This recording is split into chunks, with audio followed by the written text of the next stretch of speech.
అందరికీ నమస్కారం. నేను మీ జగన్మోహిని. తెలుగు సౌరభాల ఛానల్ ద్వారా శతక వైభవం శీర్షికతో సుమతి శతకం 27వ విభాగానికి ప్రతి ఒక్కరికి స్వాగతం పలుకుతూ ఈ విభాగంలో మరొక చక్కని సుమతి శతక పద్యరత్నాన్ని దాని యొక్క భావాన్ని తెలుసుకుందాం. ఈ పద్యం ద్వారా బద్దెన గారు మనకి ఏం తెలియజేస్తున్నారంటే, మేలు అనేది ఎవరికి చెయ్యాలి, మేలు అంటే ఉపకారం, అది ఎవరికి చేస్తే ఎటువంటి ఫలితాలను ఇస్తుంది అనేటటువంటి విషయాన్ని ఈ పద్యంలో మనకి తెలియజేస్తున్నారు. మనం చాలా మందికి ఉపకారాలు చేస్తూ ఉంటాం, కానీ కొన్ని సందర్భాల్లో అవి తిరిగి మనకే అపకారం తలపెట్టిన సందర్భాలు కూడా ఉంటాయి. కానీ అటువంటి వ్యక్తులకి ఎట్టి పరిస్థితుల్లోనూ ఉపకారం చెయ్యకూడదట. ఉపకారం అనేది ఎవరికి చెయ్యాలో ఈ పద్యంలో చెప్తున్నారు.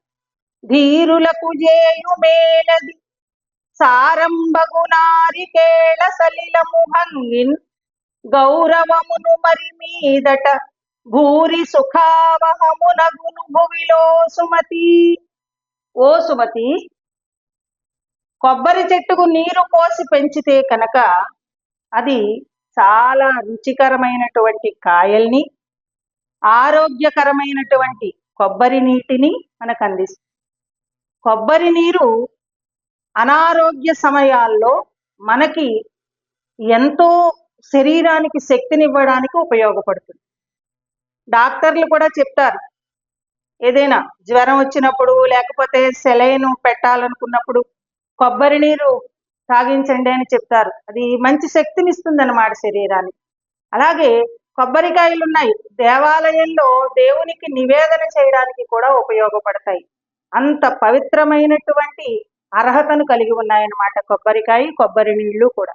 అంటే కొబ్బరి చెట్టును పెంచితే మనకి తిరిగి అంత ఉపకారం జరుగుతుంది. అలాగే మంచి వారికి కనుక మనం ఉపకారం చేస్తే తిరిగి మనకి మంచి ప్రత్యుపకారమే జరుగుతుంది. తిరిగి మనం మంచినే పొందగలుగుతాము. అంటే మనం ఏదైనా ఎవరికైనా ఉపకారం చేసేటప్పుడు అది ఏ విషయంలో అయినా, ఉద్యోగం ఇవ్వడంలో కావచ్చు, రాజకీయాలలో కావచ్చు, లేకపోతే చదువుకునే విద్యార్థులకి చేసే ఉపకారం అవ్వచ్చు, ఏదైనా సరే మనం ఒకరికి ఉపకారం చేస్తున్నాము అంటే ఈ ఉపకారాన్ని పొందడానికి అవతల వ్యక్తి అర్హుడా కాదా అని ఆలోచించుకుని మనం ఉపకారం చెయ్యాలి. అర్హత కలిగిన వాళ్ళకి, అంటే మంచి వాళ్ళకి. వీరులు అంటే అర్థం ఏమిటి? మంచివారు అని అర్థం, సత్పురుషులు అని అర్థం, ధైర్యవంతులు అని కూడా అర్థం. మనం చేసే ఉపకారం మంచి వారికి కనుక చేస్తే తిరిగి అది మనకి సత్ఫలితాలను ఇస్తుంది. లేకపోతే చెడ్డవాళ్ళకి చేస్తే మనం ఎన్నో దుష్పరిణామాలు ఎదుర్కోవలసి వస్తుందన్నమాట. మనం చేసే మేలు ఎప్పుడూ కూడా మంచి వాళ్లకు మాత్రమే చెయ్యాలి సుమా. అంటే దీని అర్థం ఏమిటి? అపాత్ర దానం చెయ్యకూడదు. దీనికి సంబంధించి ఒక చిన్న కథ ఉంటుంది. గర్గుడు అనేటటువంటి ఒక బ్రాహ్మణ కుమారుడు గురువు గారి దగ్గర సంజీవని విద్యను అభ్యసిస్తాడు. సంజీవని విద్య అంటే ఏమిటి? చావు లేకుండా చచ్చిపోయిన ఏ జీవినైనా మనం బ్రతికించేయచ్చు అనమాట తిరిగి. అటువంటి విద్యను పొందుతాడు.